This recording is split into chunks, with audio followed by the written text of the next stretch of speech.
March 3rd, 2007, Albuquerque, New Mexico. At exactly 5:30 p.m., realtor Jessica Hale unlocked the door of a brand new model home for a scheduled showing. Neighbors remembered the last image of her, greeting a man in a dark blazer and a woman in a striking red floral dress. Hours later, her portfolio and cell phone were found upstairs, abandoned like frozen evidence of a life cut short. Jessica never walked out of that home again. Her disappearance shook Albuquerque. Candlelight vigils lit the cul-de-sac, flyers plastered across the city, and fellow realtors changed their routines out of fear. Yet days turned to months, and months to years. The case went cold, filed away with no suspects, no answers, only silence. But nearly a decade later, technology revealed a chilling twist. The prepaid phone that lured Jessica had pinged near a property tied to powerful business associates, reopening the case and reigniting suspicion. What really happened inside that house in 2007? Who were the mystery couple that vanished into the night? Subscribe, follow, and turn on notifications, because some cold cases are more than unsolved mysteries. They are warnings, waiting for the truth to surface. March 2007 settled over Albuquerque the way dust settles on a window ledge, quietly, without asking permission. The evening light slipped off the Sandia Mountains in long copper ribbons, laying an expensive sheen across a new patch of suburb where the streets still smelled faintly of hot asphalt and fresh stucco. Sprinklers whispered across square lawns that had not yet learned the grit of summer. Street lamps warmed awake one by one, each bulb a small, careful promise that the night would be ordinary. Jessica Hale pulled into the cul-de-sac as if she owned the hour. She was 25. The kind of young professional who made you believe that hustle could make a home out of any map. The model house she'd come to open stood at the bend of a manicured loop, terracotta roof blushing under the last hit of daylight. She killed the engine, took a breath, and listened, a habit she had learned without calling it one.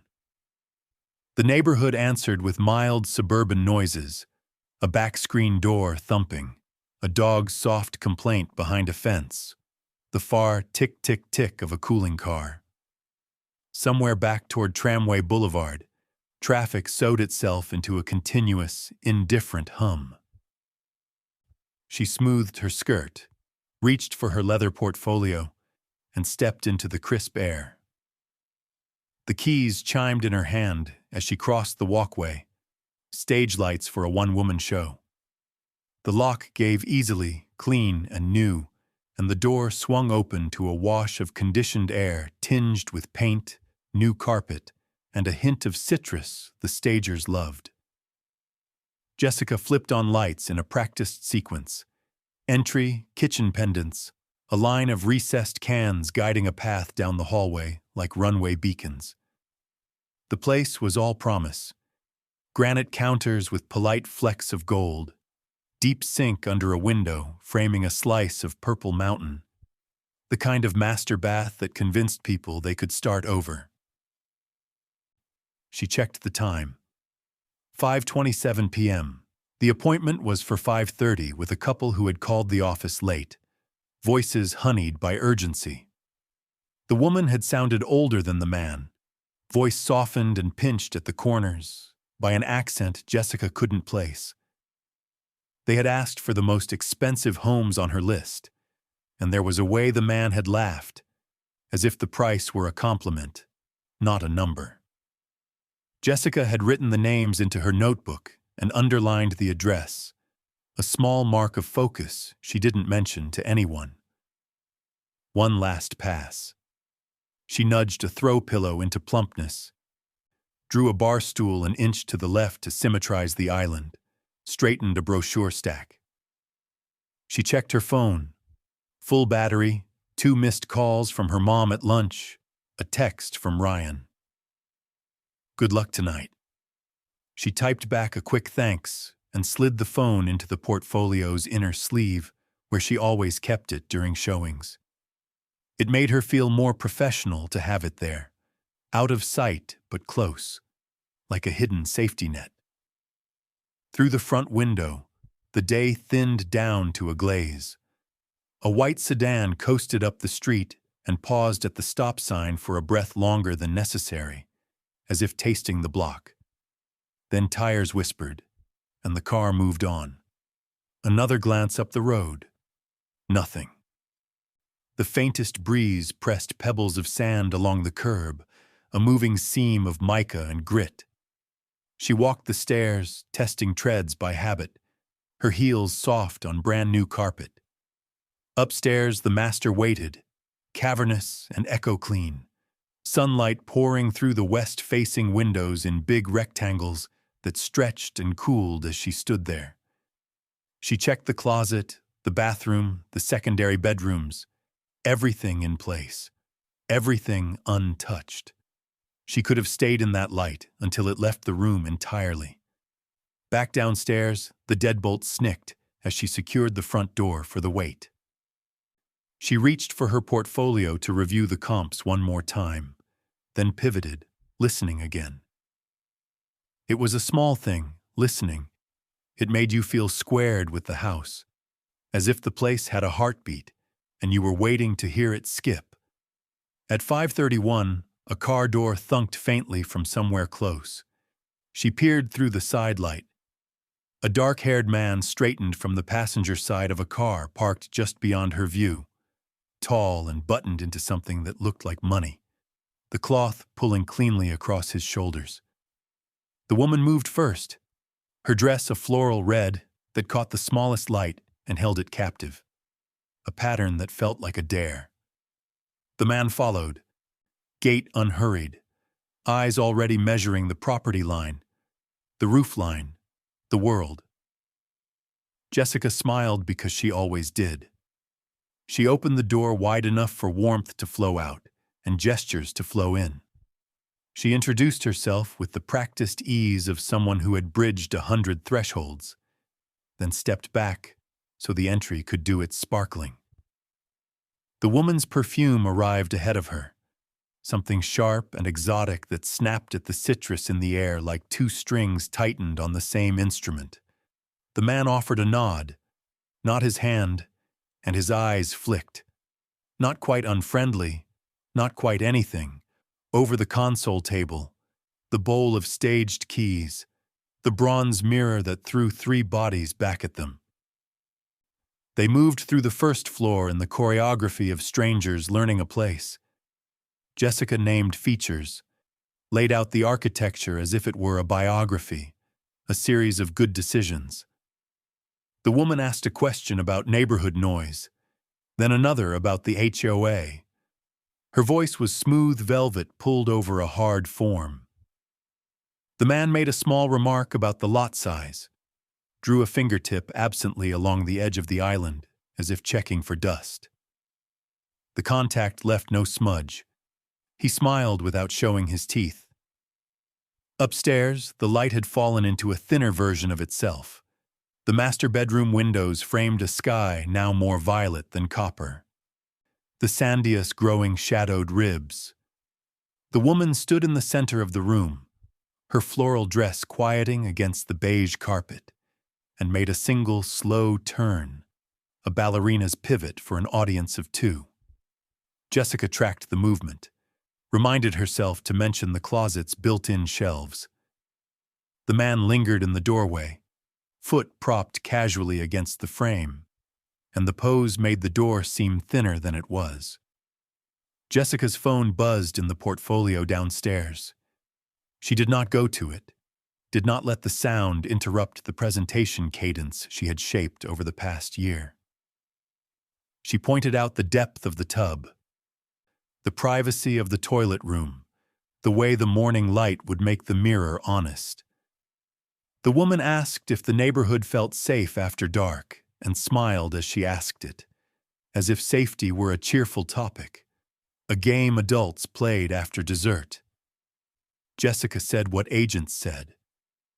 The woman nodded, satisfied, eyes wandering with a kind of curiosity that did not belong to buyers. Something small went wrong with the air then. Maybe it was the way the man's gaze hardened, as if he had reached a decision about a price she had not yet named.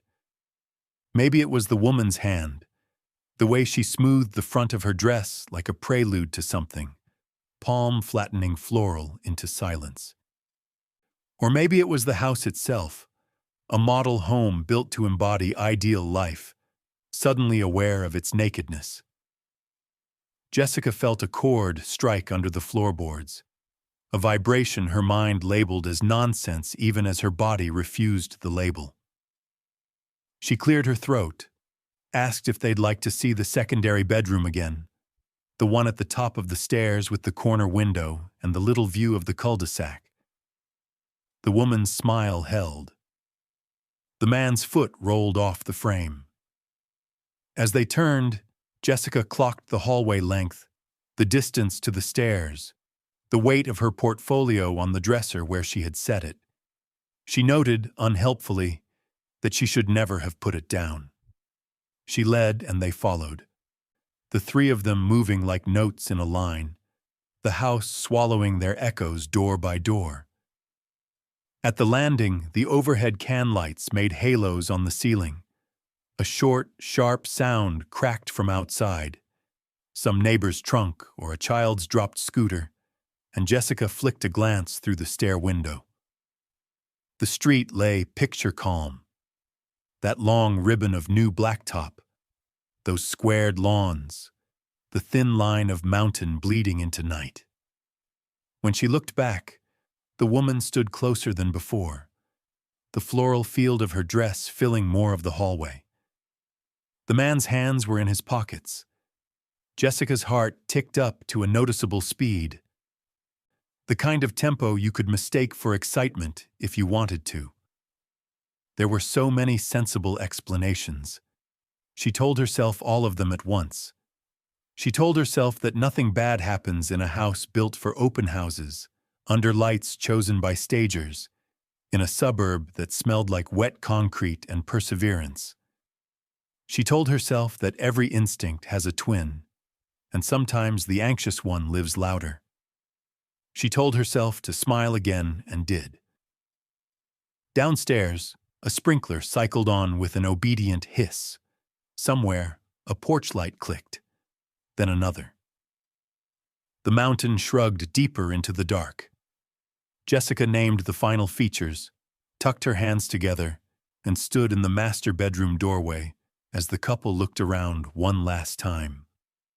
Eyes sliding along surfaces as if taking invisible fingerprints they intended to return. She thought about calling her mom back after this, about stopping for a latte even though it was too late for caffeine, about the text she'd send Ryan. The evening, in its narrow ways, still offered a path back to ordinary. Hours later, she would not walk out again. The keys that had chimed in her palm would sleep on the dresser with her phone, mute and indifferent. The house would keep its secrets the way new houses do, easily, with smooth walls and quiet corners. In the neighborhood, sprinklers would cycle off, yard lights would give up. The cul-de-sac would polish itself to a black, unremarkable shine, and somewhere above the sandias, the last of the day would vanish as if swallowed. Someone had set a perfect trap behind the smiling mask of a client, and the air had known it first. By the time the neighborhood folded into night, the house stood silent except for the low hum of its new HVACs and the faint creak of joists cooling. A model home is supposed to feel welcoming at any hour, yet past 9 o'clock, with no movement inside and no car parked in the drive, it seemed less like a promise and more like an abandoned stage set. A pair of porch lights threw tired halos across the stucco, insects orbiting in restless loops. And the cul-de-sac slouched into its usual hush. No one knew that inside those walls the showing had ended in a way no one had imagined. Jessica never texted back her boyfriend. She never called her mom. Her portfolio remained upstairs, splayed open on the dresser like a frozen gesture. The crisp brochures, once full of sales patter and potential, now looked stranded, their tidy pages meaningless in the sudden vacuum of her absence. The scent of citrus and new carpet lingered like a cover-up. When midnight came, a security light on the neighbor's house flickered on, startled by nothing visible. The white sedan that had circled earlier in the evening was gone. Only the echo of its tires, the soft groove left in memory, remained. The next morning, the desert sun rose blunt and merciless. Its light did what light always does. It washed over everything without discrimination, touching playground slides, cracked sidewalks, mountain ridges, and one house with a lock that now held secrets. The neighbors noticed little. A retired teacher across the street rolled his garbage bin to the curb and glanced at the model home, noting the absence of the agent's car, but thinking nothing of it. People came and went all the time from those places. By mid-morning, landscapers moved along the block, their leaf blowers whining like saws, dust spinning in small tornadoes across the asphalt. Jessica's phone continued to buzz on the dresser upstairs. Calls from her mom multiplied. Ryan's texts stacked, the tone shifting from casual encouragement to questions, then to worry edged with impatience. At 11 a.m., the office receptionist left a voicemail, crisp and professional, asking if she had closed the showing successfully. By 2 o'clock, concern hardened into suspicion. Jessica never missed check-ins. She never ignored calls. Ryan drove out to the subdivision around 3. He knew her routines. He knew the neighborhoods she covered. He parked at the curb and stepped out, shielding his eyes against the pale desert glare. The model home looked normal. Too normal.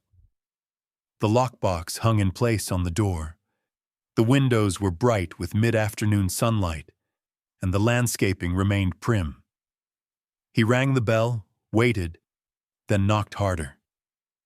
The silence behind the door was thicker than he expected, as though the walls were stuffed with it.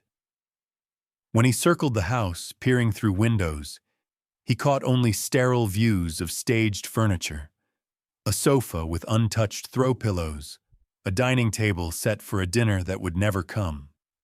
He pressed his forehead against the glass and called her name, softly at first, then louder, the sound bouncing back at him in short, useless bursts. By evening, her absence could no longer be bent into excuses.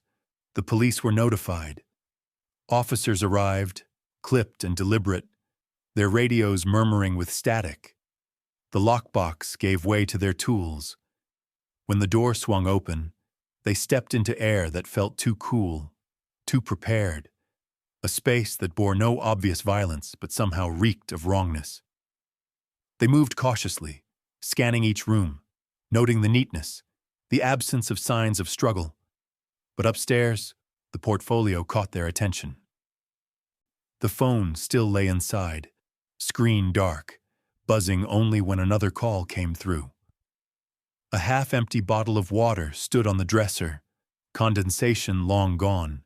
No body, no note, no struggle, only absence, framed by immaculate walls. The investigation began the way all investigations do. Timelines constructed, phone records pulled, witness lists formed. The receptionist recounted the call from a couple who had asked for a showing at the last minute, voices she could not place afterward.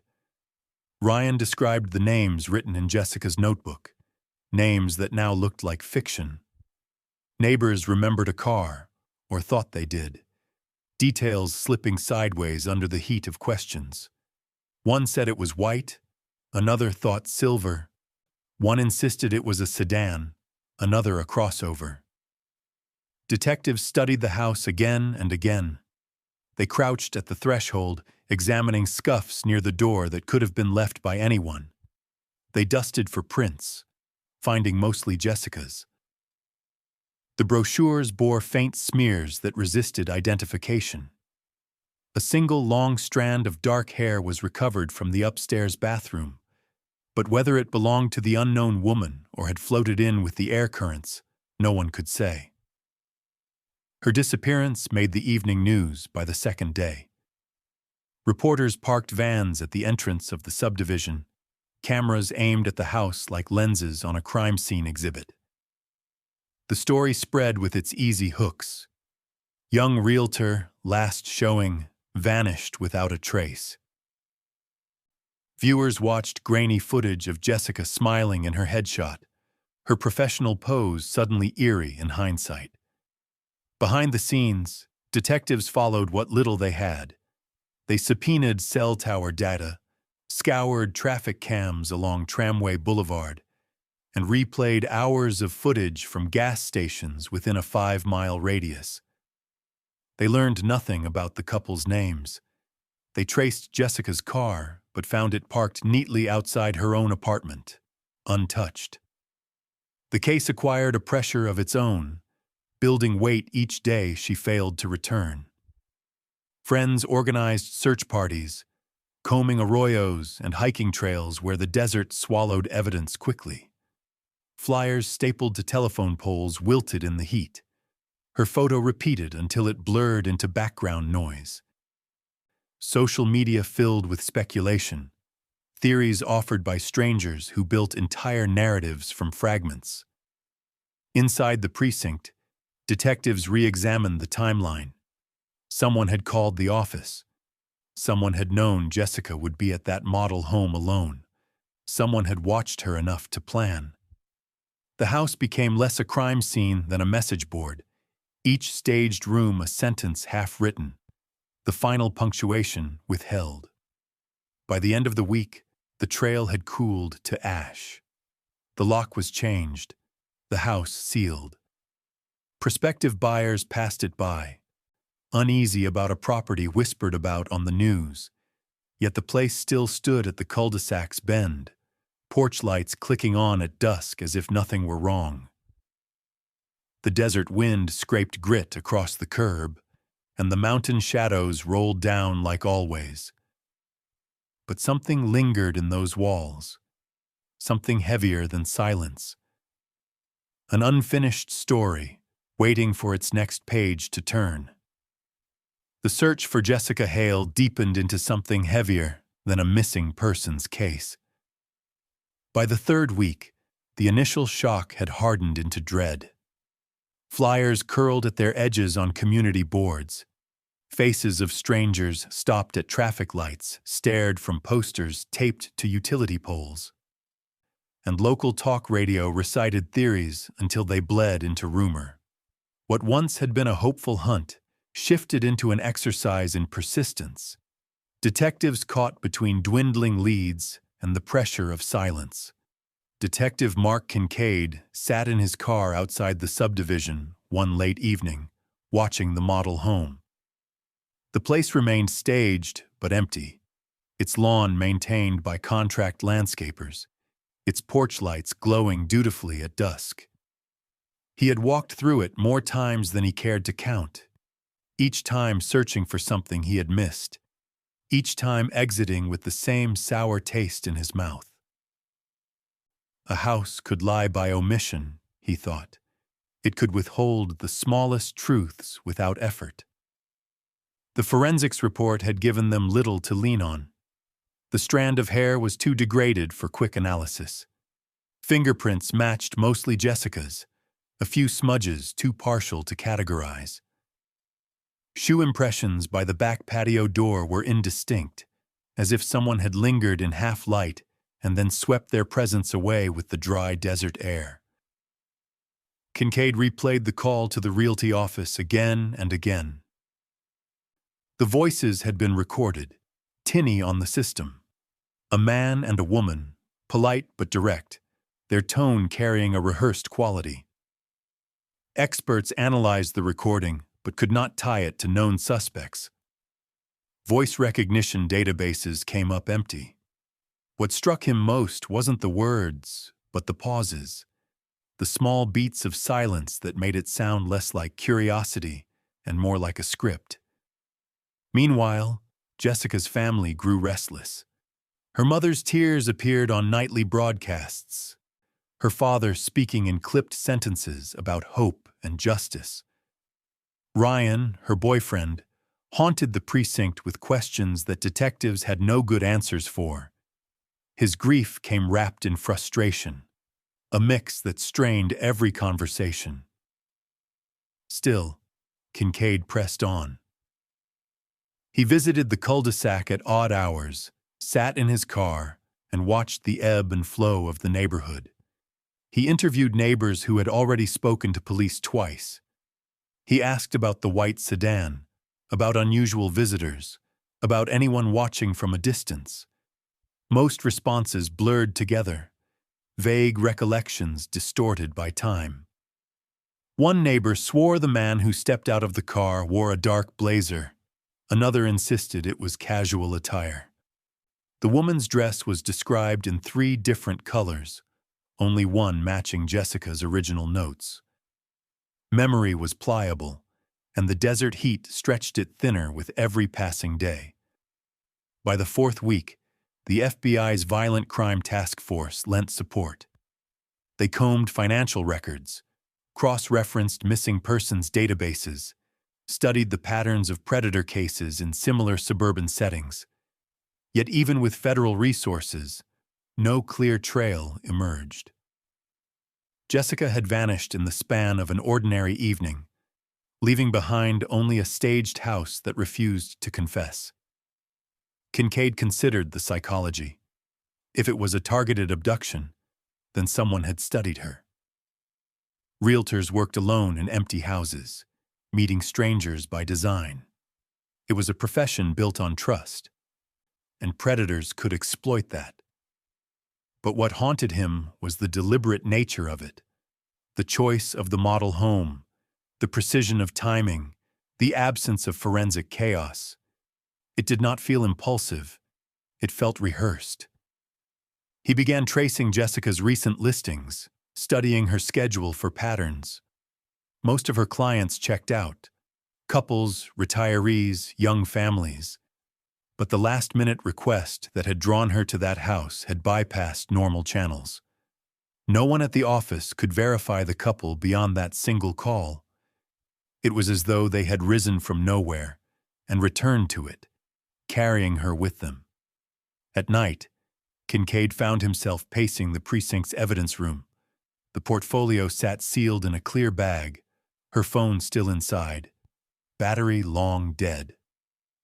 He imagined the buzz of unanswered calls on that night, vibrating against the wood dresser upstairs, each one a lifeline cut short. He imagined her walking through the rooms with those strangers, pointing out granite counters and closet space while her instincts whispered warnings too quiet to act on. The press began calling it the realtor case. Headlines angled toward sensationalism. The house that swallowed her, vanished at closing time. Cable networks picked it up, producing slick segments with drone shots of the subdivision. Ominous music laid over slow pans of the model home.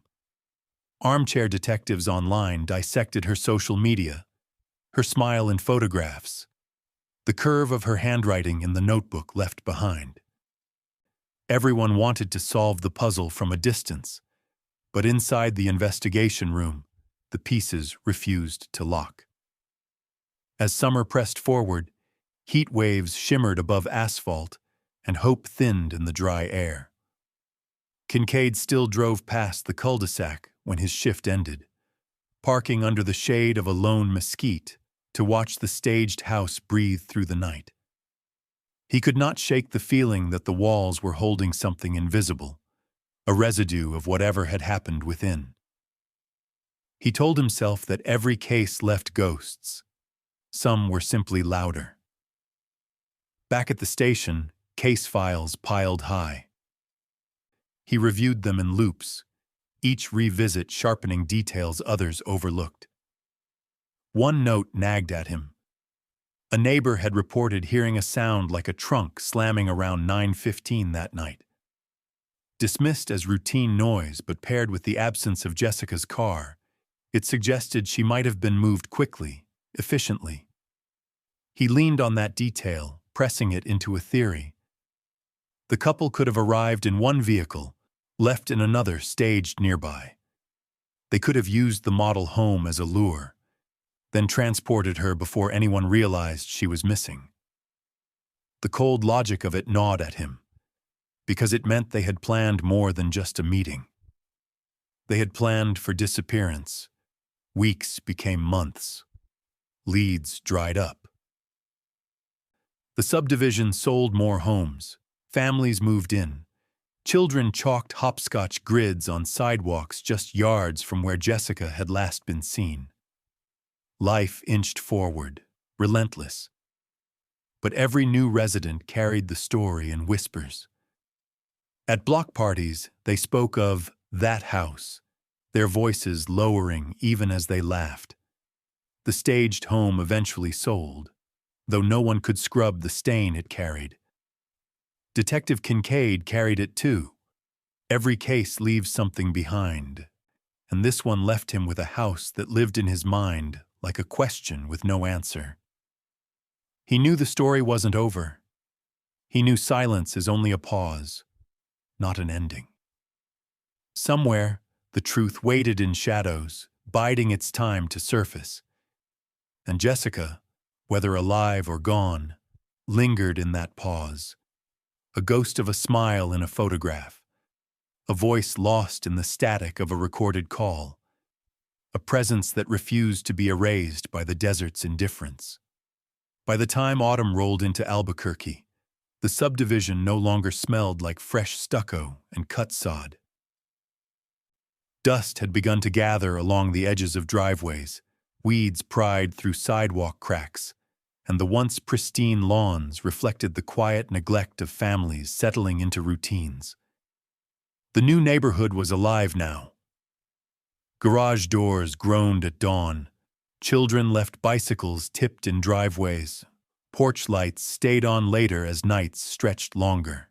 Yet beneath the normal rhythms lay something raw and unsettled. Everyone knew this was the neighborhood where a realtor had vanished without explanation. Detective Mark Kincaid felt it whenever he drove into the cul-de-sac. Curtains shifted when his car passed. Conversations paused on porches. Parents kept an eye on their children as if predators might still be circling. The subdivision had been built to symbolize safety and prosperity, but now it wore a second identity. A place where the line between ordinary life and horror had dissolved. Inside the precinct, the realtor case sat stacked in boxes against the wall of Kincaid's office. Reports, interviews, forensic summaries, they had grown into a monument of unanswered questions. Months of work, and the trail remained cold. Yet he couldn't let it go. It wasn't just professional duty anymore. It was personal, an itch under his skin that refused to fade. He poured himself into patterns. Night after night, he reconstructed the timeline, compared witness accounts, tracked every vehicle seen near the subdivision on March 15th. Traffic cams showed countless cars, but one clip haunted him.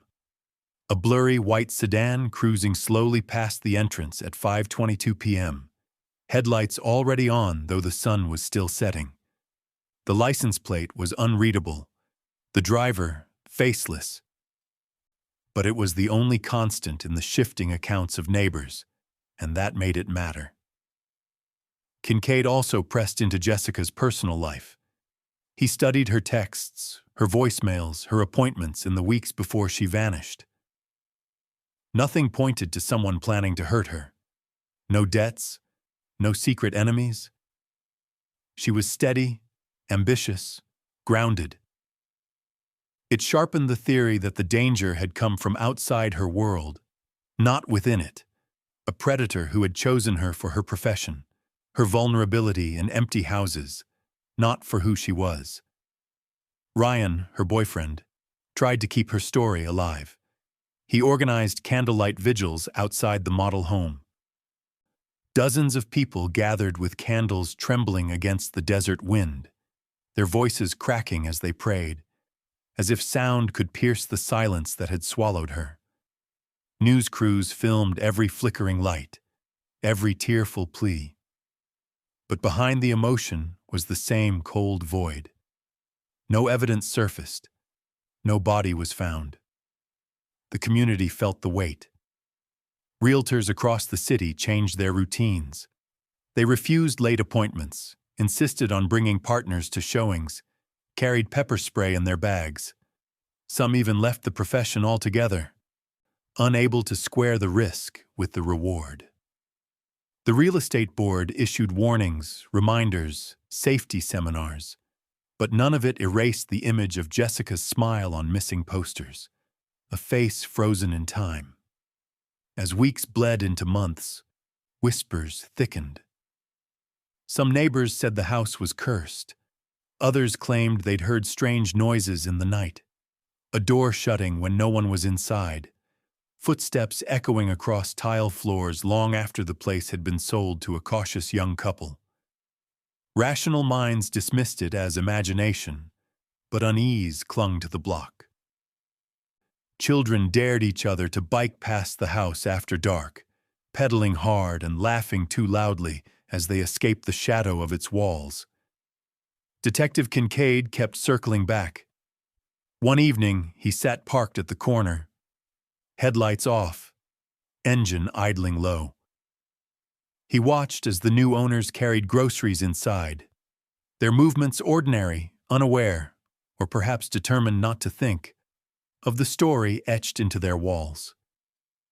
He pictured Jessica walking those same hallways with her portfolio in hand, her voice echoing brightly as she pitched the features. And then he pictured the silence that followed, the air collapsing in on itself as if the house had swallowed her whole. The pressure of unsolved cases gnawed at him. Colleagues urged him to step back, to accept that not every mystery yields to persistence. But he couldn't. Each night he returned to the evidence files, scanning them until the words blurred. He read and reread the note from the receptionist about the couple's unusual questions, the call that had been polite but slightly off, the hesitation that no one had paid attention to at first. He replayed the recorded voices, letting the silences between words crawl under his skin. Sometimes, late at night, he drove past the desert arroyos where search teams had combed months earlier. The sand had long since erased footprints, brush reclaimed paths cut by volunteers, and coyotes moved freely where people had once marched with flashlights. Out there, the desert was patient. It kept secrets in plain sight, waiting for rain or erosion or accident to bring them back to light. For Kincaid, the desert mirrored the case itself. Vast, silent, merciless. You could search every inch and still miss what mattered, yet he couldn't stop searching. As fall deepened, media interest began to fade. Other stories crowded the airwaves, but in the cul-de-sac, the sense of fracture never healed. Residents locked their doors earlier. Strangers drew suspicion. Even the sound of a trunk closing late at night carried an edge of menace. The realtor case had become more than a missing person file. It was a scar across the neighborhood, a shadow over every open house in the city. And for Kincaid, it was the echo of a woman's last walk through a model home, her smile flickering in and out of reach, her story trapped in silence that refused to break. He knew one truth more than any other. Whoever had taken Jessica was still out there, watching, waiting, confident enough to vanish into the ordinary, ruthless enough to leave nothing behind but absence. And that truth, more than the silence of the desert or the chill of the staged home, was what kept him awake long after the city had gone to sleep. Winter in Albuquerque came not with snow but with a hard clarity. The mountains sharpened at dusk, their ridges cut darker against the sky, and the desert air turned brittle, carrying every sound a little too far. By December, Jessica Hale's disappearance had settled into the city's consciousness like an unscratchable itch. Most residents had accepted it as one of those cases that might never be solved, filed mentally alongside other local mysteries that lived only in memory and rumor. But Detective Mark Kincaid couldn't let it rest. The case followed him into every quiet space of his life. The empty moments in the car, the silence of his kitchen late at night, even the rhythm of his morning coffee. He had worked homicides before, cases with blood and bodies, grief and closure. But this one was different. It was absence without answer, a story that refused its ending. The model home, now occupied by the young couple who had purchased it in the fall, stood like an unwanted landmark. They kept curtains drawn most of the time, as if to shield themselves from the eyes of neighbors who still glanced too long. When real estate agents held open houses elsewhere in the subdivision, prospective buyers always asked the same question in lowered voices. Is this near where the realtor disappeared? It was as if the house itself had rewritten the geography of the neighborhood, drawing an invisible line between before and after. Kincaid spent his evenings revisiting the evidence files, though his colleagues warned him about obsession. He studied the call records from the night of Jessica's last showing, circling again and again around the mystery couple's phone number. It traced back to a prepaid cell, purchased in cash at a convenience store near I-40. Surveillance footage from the store showed a man in a baseball cap buying cigarettes, gum, and the phone. His face remained angled away from the camera, a casual avoidance that suggested practice. It was the only tangible glimpse of someone connected to the case, yet it yielded nothing else. The FBI analysts had constructed profiles, educated guesses more than anything. They spoke of planning, control, predator behavior. A couple working together suggested something rare, either a symbiotic criminal partnership or one person manipulating the other. Theories, however, did not find people. What gnawed at Kincaid was how clean the scene had been. No forced entry, no signs of struggle. Jessica's portfolio upstairs, her phone inside, her car untouched outside her apartment. Whoever had taken her had done so without leaving behind chaos. That level of control meant preparation. It meant patience. In early January, Ryan showed up at the precinct again. Grief had hollowed him. His eyes were rimmed with exhaustion, his words edged with bitterness. He pressed for updates, demanded to know what progress had been made, and accused the department of letting the trail grow cold. Kincaid listened quietly, offering only the thin truth. They had leads, but nothing concrete. Ryan left in frustration, his anger echoing long after the door shut. The city moved on outwardly, but under the surface the case festered. Online forums dedicated entire threads to Jessica's disappearance.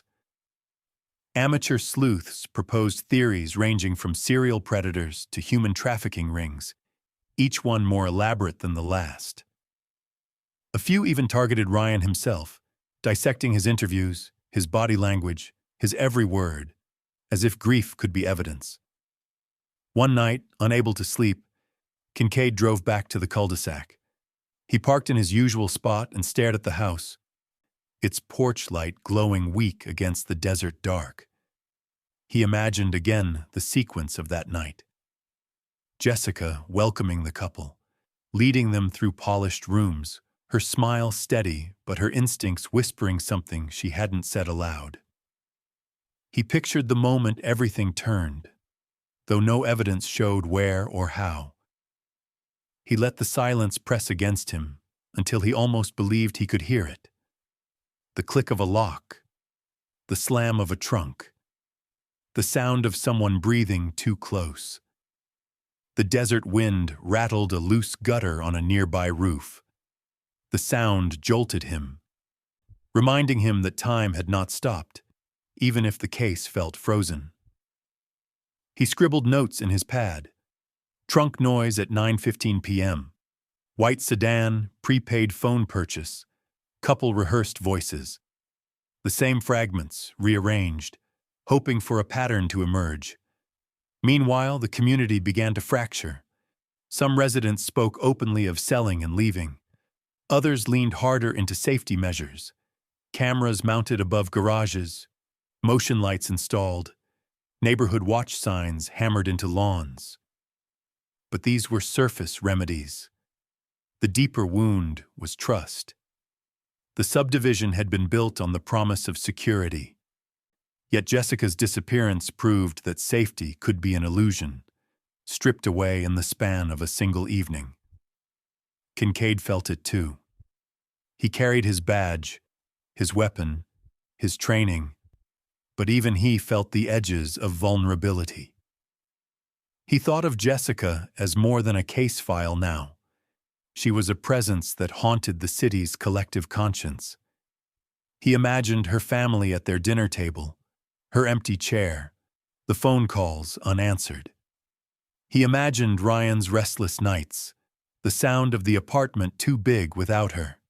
And he imagined the perpetrators, whoever they were, walking freely through the world, confident they had buried their crime in silence. But silence has a way of breaking. Secrets do not stay buried forever. And Kincaid knew, deep in the place where instincts are born, that cracks would appear. Someone would slip, a detail would surface. The desert might give something back. Until then, the realtor case remained what it had become. Not just an unsolved mystery, but a mirror held up to the city. It showed how fragile ordinary life was, how quickly trust could fracture, and how absence could weigh heavier than any presence. As winter winds swept grit along the empty sidewalks, Kincaid promised himself one thing. He would not let the case die, no matter how long it took. Somewhere in the silence, Jessica's story was still waiting for its ending, and he would keep listening for it, even if it whispered through the years like desert wind against glass. By February, nearly a year after Jessica Hale vanished, the city had folded the story into its background hum. Headlines no longer carried her photo every night. Search parties had dwindled. The vigils stopped drawing cameras. Life had a way of moving forward, whether people wanted it to or not.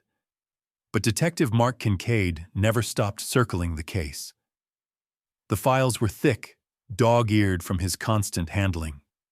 He had memorized the photographs, the staged living room with its untouched throw pillows, the granite counters gleaming under soft pendant light, the dresser upstairs where Jessica's phone had been found silent. Each detail had become etched into his mind like a scar. He carried them with him everywhere, unable to file them away as others had done.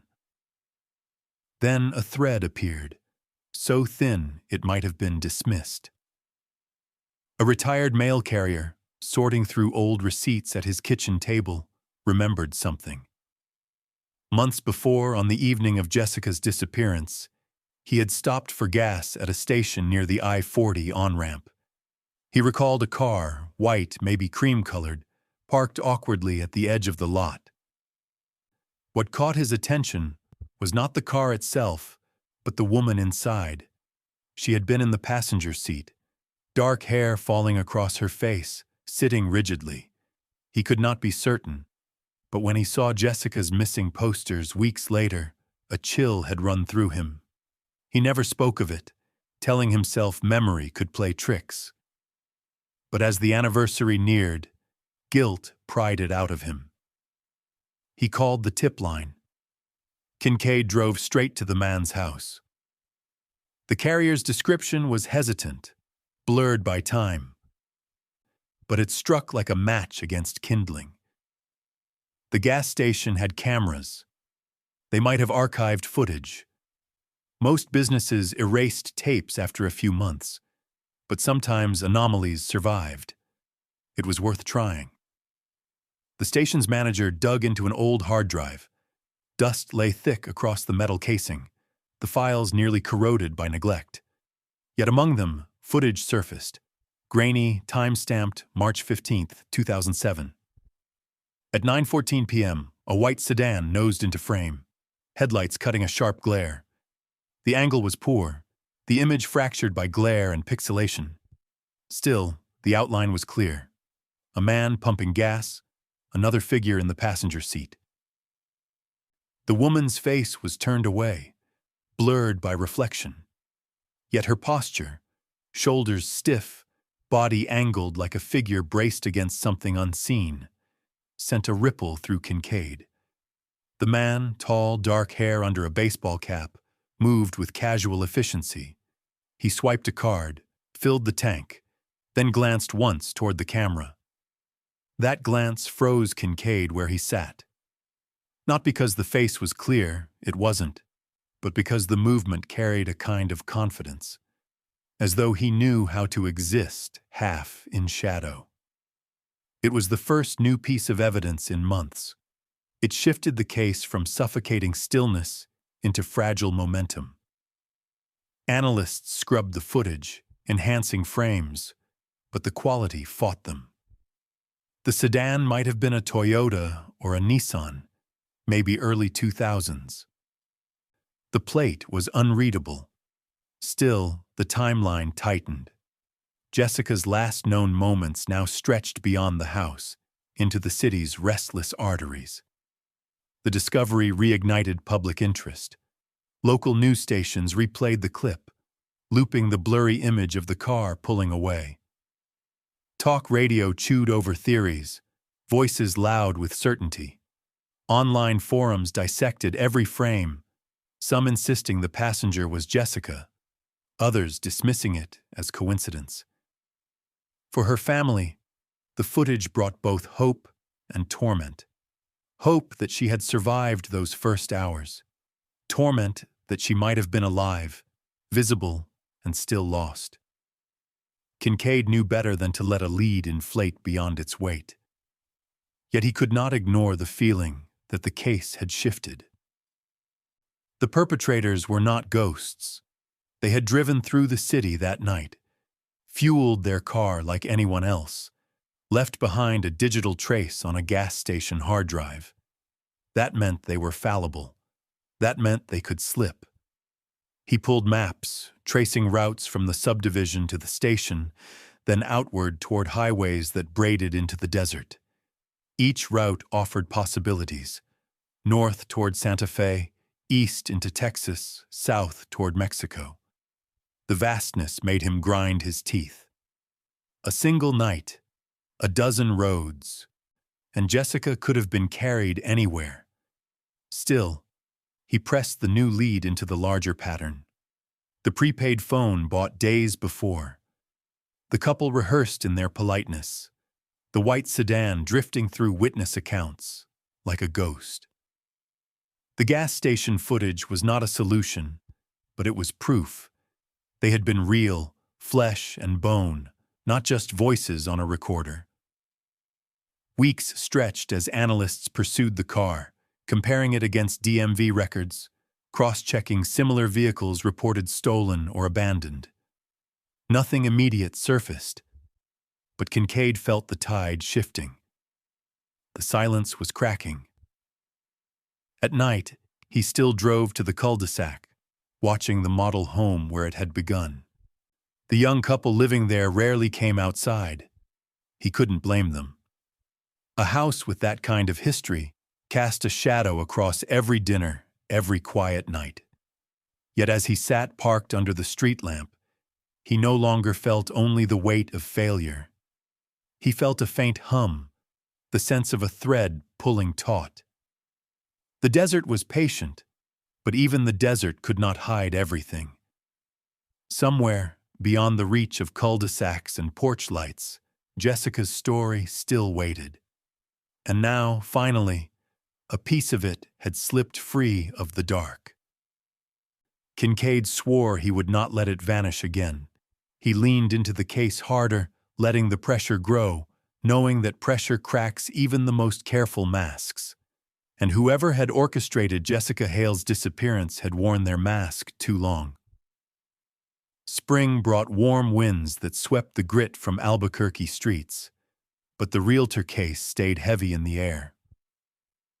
A year had passed since Jessica Hale vanished, and her name had begun to fade from headlines again. Families moved into the subdivision.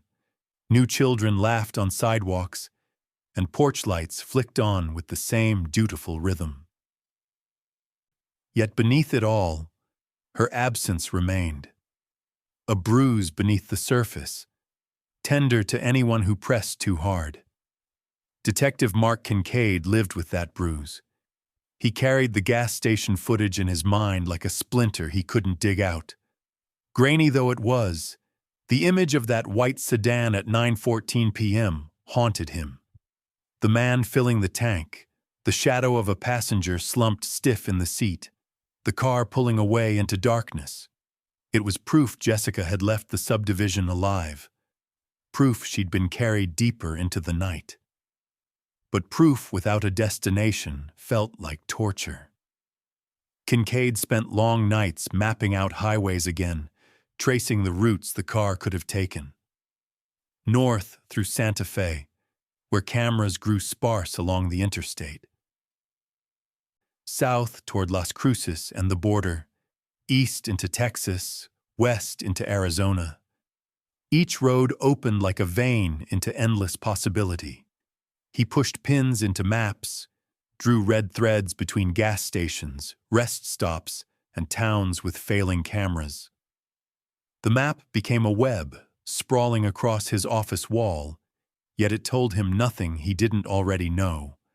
She had been moved, and the desert was vast enough to swallow anyone whole. The FBI analysts pushed forward too, scouring vehicle databases, filtering thousands of white sedans by year, make, and model. They came back with lists so long they blurred into uselessness. Kincaid pressed harder, asking them to cross-check with prepaid phone purchases, credit card transactions, motel check-ins. The work stretched resources thin. Each query ended with more questions than answers. The silence gnawed at Jessica's family most of all. Her mother grew frailer under the weight of not knowing, her father stiffer, speaking only in fragments when reporters came. Ryan, the boyfriend, carried his grief like armor. He still called the precinct, though less often now, his voice dulled by exhaustion. He had stopped asking, "When will you find her?" and had started asking, "Will you ever?" The community fractured further. Some neighbors refused to talk about the case at all, insisting silence was the only way to move forward. Others whispered theories over fences, each one more elaborate than the last. Children dared one another to knock on the door of the haunted house, their laughter nervous, echoing too loudly. The new owners lived quietly, rarely speaking to neighbors, as if they could outlast the shadow by pretending it wasn't there. But for Kincaid, silence was the enemy. He refused to let the case dissolve into myth. He combed through tips that trickled in still, sightings of women resembling Jessica in small towns, rumors of a couple traveling under false names. Most were dead ends, yet he followed each one, driving hours into the desert, only to return with nothing but dust on his tires. One night, parked outside the subdivision again, he thought about the predators who had orchestrated this. They had rehearsed their roles, perfected their politeness, chosen their moment with precision. They had carried Jessica out of her life with such control that even now, more than a year later, the trail was a smear of shadows. Yet control is brittle, he reminded himself. It cracks under time. People make mistakes. Secrets slip. He thought of the prepaid phone bought in cash, the blurry figure under a baseball cap. He thought of the woman's floral dress, described differently by each neighbor, as if designed to confuse memory itself. He thought of Jessica's phone vibrating uselessly upstairs, messages piling up until the battery went dark. Every detail spoke of planning. But planning required practice. Somewhere, he believed, this was not the first time. That theory took root. He began digging into unsolved cases across the Southwest, looking for women who had vanished under similar circumstances, alone, at night, from spaces meant to be safe. He found patterns, faint echoes. A realtor in Arizona, never confirmed missing, but who quit abruptly after reporting a threatening encounter. A woman in Texas who disappeared after meeting strangers from a classified ad. Stories scattered like bones in the sand. The desert had always been good at swallowing things, but Kincaid knew patterns never stayed buried forever. He let the possibility settle heavy in his chest. Jessica's case might be part of something larger, something that stretched across states, hidden in plain sight. He worked alone most nights, long after others left the precinct. He shuffled papers until the words blurred, rewound footage until the static hummed in his ears. Exhaustion weighed on him, but obsession carried him forward. He thought of Jessica not just as a victim, but as a voice silenced mid-sentence. He wanted to hear what that sentence would have been. By spring's end, the trail had not yet cracked open, but the pressure had shifted. A year of silence had turned the case into legend, but legends carry weight. They breed whispers, they stir memory, they make careless people talk. Somewhere, someone who had crossed paths with that couple still held a piece of truth, and Kincaid believed time would make them slip. Until then, he carried the silence, the weight of it pressing against his ribs. He carried the desert's patience, too, knowing that secrets rot eventually. And he carried Jessica's absence most of all, a hollow space that demanded an answer. The realtor case had not ended. It had only gone quiet, and silence, Kincaid told himself, was never permanent. Summer returned with its dry heat pressing down on Albuquerque, the air sharp with dust and sunlight that seemed to bleach the city into exhaustion. By then, Jessica Hale's disappearance had become less a case and more a legend, spoken of in lowered voices, folded into the city's folklore. But for Detective Mark Kincaid, it remained a wound that refused to close. The gas station footage still sat on his desk, frozen on the blurred image of the white sedan. He watched it again and again, as if repetition could coax out a detail he had missed. Each viewing left him restless, pacing the precinct, scribbling notes that went nowhere. Yet he refused to surrender the thought that somewhere in that footage lay the fracture, the tiny crack in the mask that would eventually split wide open. His theory about a larger pattern had taken root. He combed through national databases, searching for disappearances that echoed Jessica's. Realtors, nurses, women who met strangers through work or classified ads. Too many cases ended the same way. Silence, no body, no answers. The more he read, the more convinced he became that Jessica's abduction had not been an isolated act, but part of something practiced, perhaps even ritualized. It was around this time that a second thread appeared. A woman in Arizona reached out after seeing Jessica's face on an anniversary news segment. She told of a showing she had hosted in Phoenix the previous year. A couple had arrived, polite, professional, dressed as if they were serious buyers. The man asked pointed questions about the structure of the home, the woman about security and neighborhood safety. Something about their voices had unsettled her, though she couldn't say why. The showing ended without incident, but the memory had lingered. When she saw Jessica's story, recognition struck her like a blow. Kincaid drove down to Phoenix to interview her. She described the man as tall, dark-haired, carrying himself with a deliberate ease. The woman wore a patterned dress, her smile practiced, almost rehearsed. It was nearly identical to the Albuquerque couple. That testimony solidified his belief that the predators had a method. They moved city to city, targeting women in vulnerable professions, hiding behind the guise of normalcy. They rehearsed their parts until they blended seamlessly into expectation.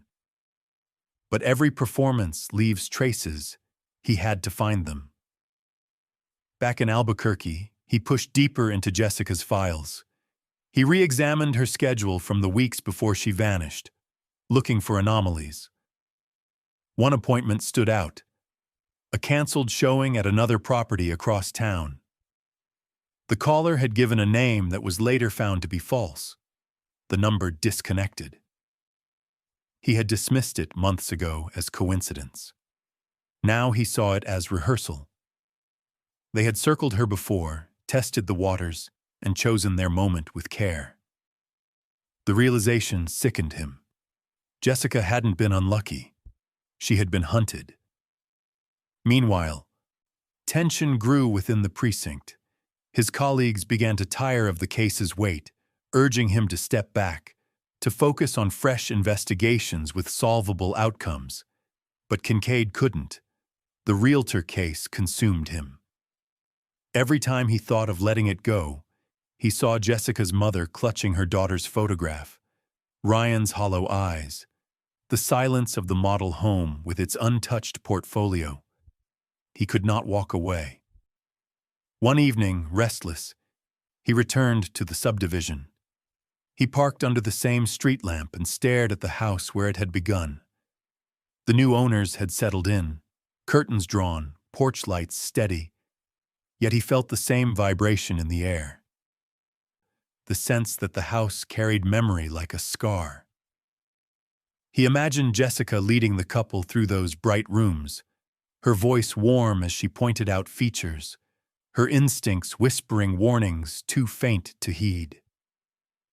He imagined the moment when the mask slipped, when the couple's politeness hardened into something colder. The silence pressed down on him until he nearly believed he could hear it. The click of the lock, the shuffle of footsteps, the car door shutting too softly. He gripped the steering wheel and promised himself he would not let that silence be the final word. As summer dragged on, the case showed tiny fractures. A traffic cam in southern New Mexico flagged a white sedan matching the grainy image from the gas station. The footage was weeks old by the time it surfaced, useless for capture, but it confirmed movement. The car had not stayed in Albuquerque. It had fled into the wider desert, blending into the anonymity of highways that cut across emptiness. It wasn't much, but it was proof that the predators had kept moving.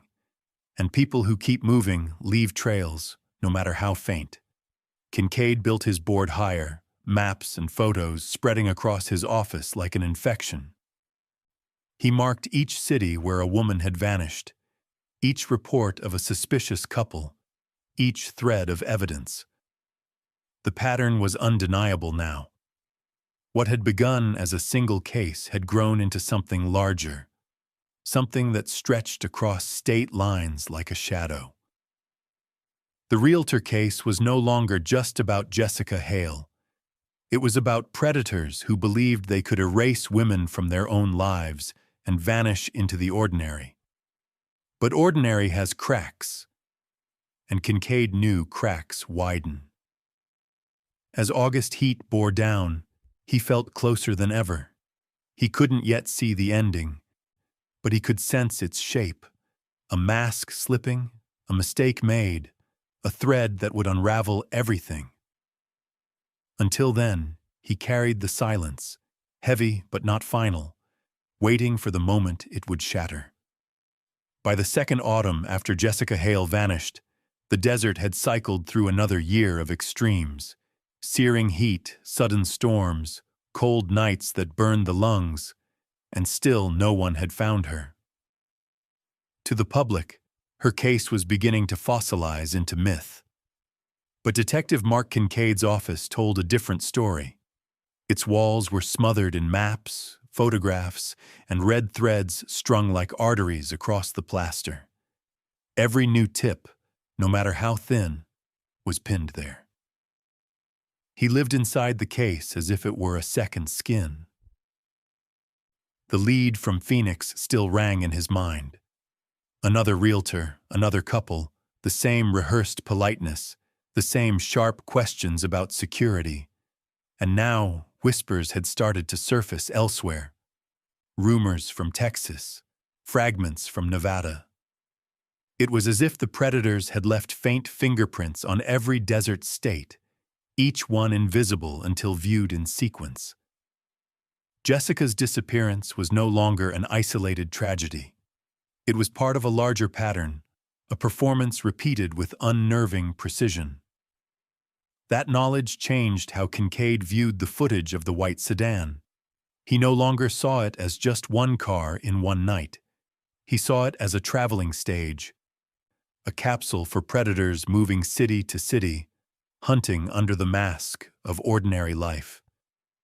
The grainy image of the man pumping gas and the rigid passenger in the front seat became a symbol, not just of Jessica's last trace, but of every woman who had been drawn into that silent script.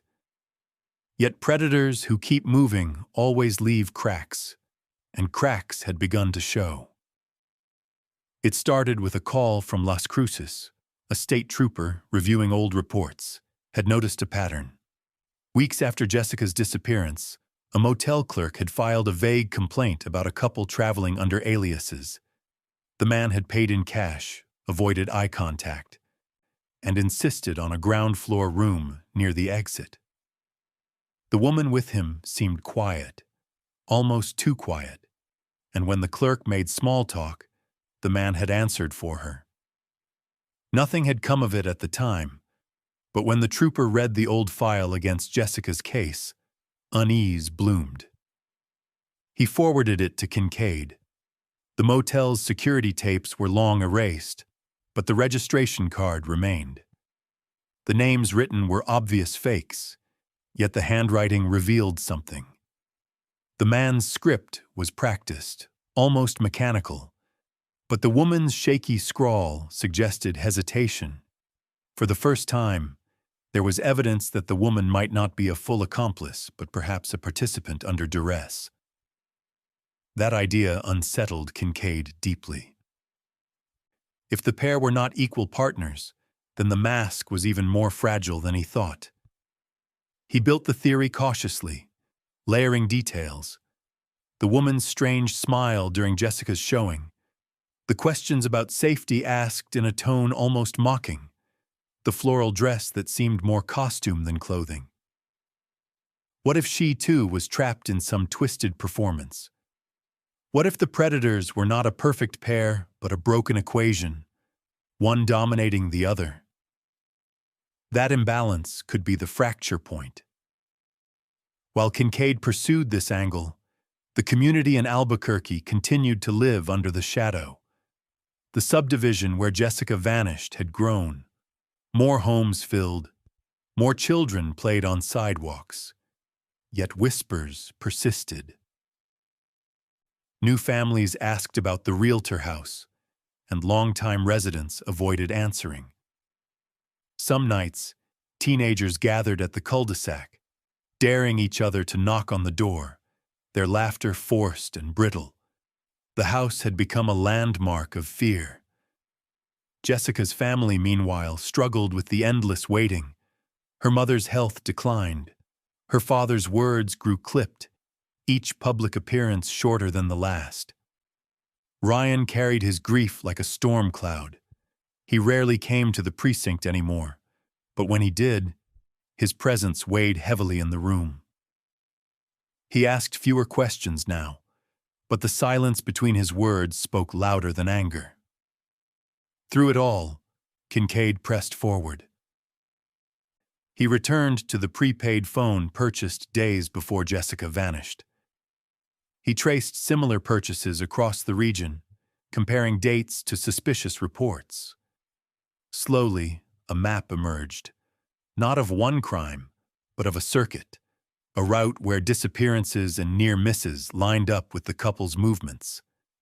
Albuquerque, Phoenix, Las Cruces, Amarillo. A trail across the desert, marked by silence. It was then that another fracture appeared. A mechanic in Amarillo contacted authorities after watching a documentary segment about Jessica's case. Months earlier, a man had brought in a white sedan with a damaged bumper. He paid in cash, refused to leave a phone number, and stood too close while the mechanic worked. What stuck in the mechanic's mind was the woman with him. She had lingered by the waiting area, staring at the door as if measuring the distance. When he offered her water, the man had answered for her, sharp enough to end the exchange. The mechanic couldn't swear it was the same couple, but Kincaid felt the weight of recognition, the same rehearsed control. The same silence pressed on the woman, another point on the map, another thread woven into the pattern. The predator's mask was slipping. They had survived by rehearsing politeness, by hiding in plain sight, by moving before suspicion could take root. But movement left trails. Every stop, every gas station, every motel, every repair shop left a ghost of their presence.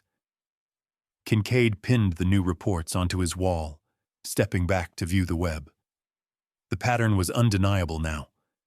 The realtor case had expanded beyond one city, beyond one victim. It was a traveling script of predation, moving along highways like a storm system, vanishing and reappearing without warning. But storms always leave debris. And Kincaid believed that debris would one day lead him to the truth. He knew with a certainty that burned in his chest that the mask would not hold forever. Someone would see too much.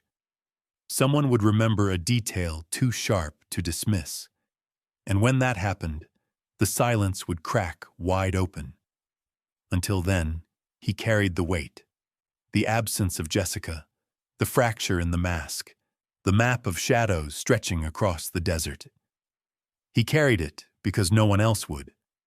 And he carried it because he believed, with the stubbornness of obsession, that the predators who had stolen Jessica Hale were closer to their mistake than they realized. 2 years after Jessica Hale's disappearance, Albuquerque had reshaped itself around the silence she left behind. The subdivision where she vanished now stood complete, every lot filled, every sidewalk chalked by children who had never known her name. To newcomers, the neighborhood was just another slice of desert suburbia. But for those who had lived there long enough, the memory was woven into the stucco and asphalt. They spoke of it rarely, but it lived in them still. The night a young realtor walked into a house and never came back out. Detective Mark Kincaid had refused to let the silence be permanent. The case consumed him until it was the rhythm of his life. His office walls had become a landscape of threads, maps, photographs, and scribbled notes. He carried the weight like a vow. To most of the city, Jessica's story was a closed chapter, filed under the category of mysteries that never end. To him, it was unfinished, waiting for its final page. The cracks in the predator's mask had been widening for months. The reports from Phoenix, Las Cruces, Amarillo, each one a faint echo of the same couple rehearsing their roles, slipping across the desert under cover of politeness. The white sedan, the floral dress, the baseball cap. Always the same script, but repetition breeds mistakes. Kincaid believed the mask would break, and he was right. It began with a small-town deputy in West Texas. He had pulled over a white sedan late at night for a broken taillight. The driver, a tall man with dark hair under a cap, handed over an ID that felt wrong in his hand. The woman in the passenger seat remained silent, staring at her lap. The deputy ran the license. It came back to someone who had died years earlier. By the time he returned to the car, the sedan was gone, vanishing into the night like smoke.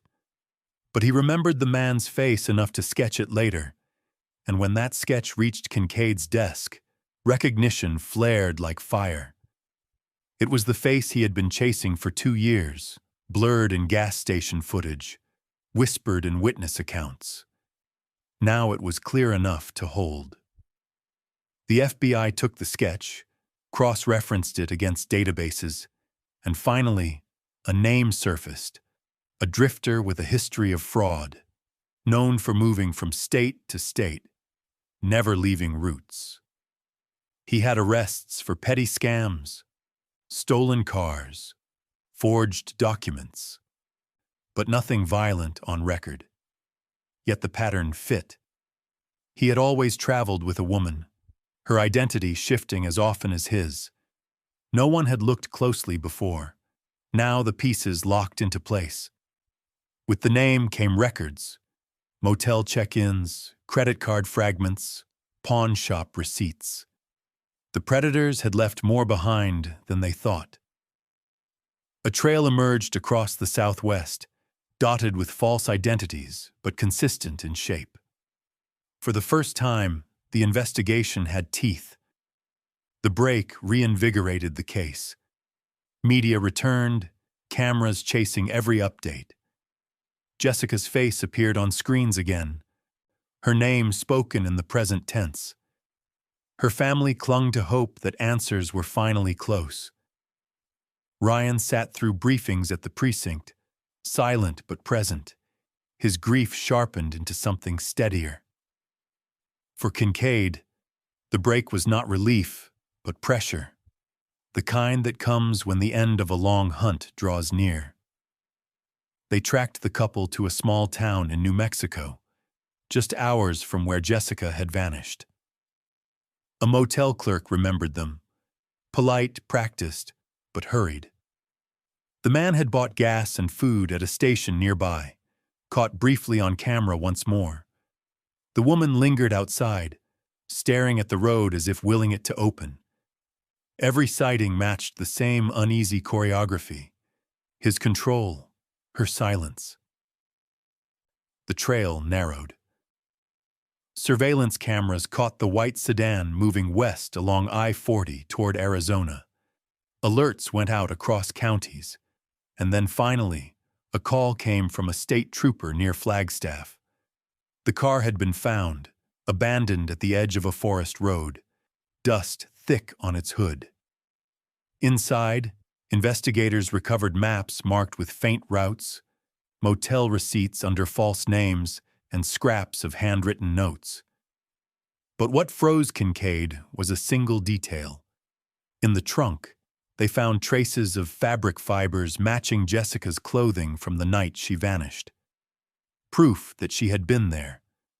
Proof she had not simply dissolved into myth. The discovery hit like a storm. Media swarmed again. Her parents stood before cameras, voices trembling as they spoke of closure, of justice. But Kincaid felt the weight more heavily than ever. The predators were still out there. The abandoned car was not an end, but another mask discarded. They would move again, change again, vanish again, unless he caught them. The hunt stretched into weeks. Tips poured in from across the Southwest, sightings in diners, gas stations, motels. Each one was a thread, some fraying, some strong. Kincaid followed them all, chasing the couple through deserts and towns, feeling them always one step ahead. But cracks widened with each movement. The man's control frayed. Witnesses remembered the woman more clearly now. Her hesitation, her eyes darting toward exits, the way she seemed to want to speak but didn't. The mask was breaking, and with it came hope. In the end, the predators were cornered not by force, but by mistake. A stolen car left behind in Arizona, a pawnshop slip bearing a false name too close to a real one, a woman's trembling hand leaving a signature inconsistent with the one before. Small cracks, widening into collapse. The arrest came quietly, without the violence Kincaid had imagined during long nights of obsession. The man was taken into custody, defiant even as the mask fell. The woman came too, silent still, her role unclear. Accomplice, victim, or something blurred between. Investigators pressed for answers. She stared at the table, then at last whispered details only someone inside the house could have known. Jessica's fate emerged slowly, painfully, in fragments. The predators had lured her into the script they had rehearsed countless times, carried her into the night, and erased her from her own life. Where her body lay, the desert still held close, unwilling to give back everything. But the truth was no longer silence. For Jessica's family, it was not the ending they had prayed for, but it was an ending. For the community, it was a release of breath long held. For Kincaid, it was the closing of a wound he had carried for 2 years, though the scar would never fade. The realtor case did not vanish into myth. It became a story with weight, a warning etched into the desert. That safety can fracture in an instant, that predators can wear the mask of ordinary life, but also that silence is never permanent. Every secret slips eventually. Every mask cracks. And in the quiet spaces between, justice waits, patient as the desert itself.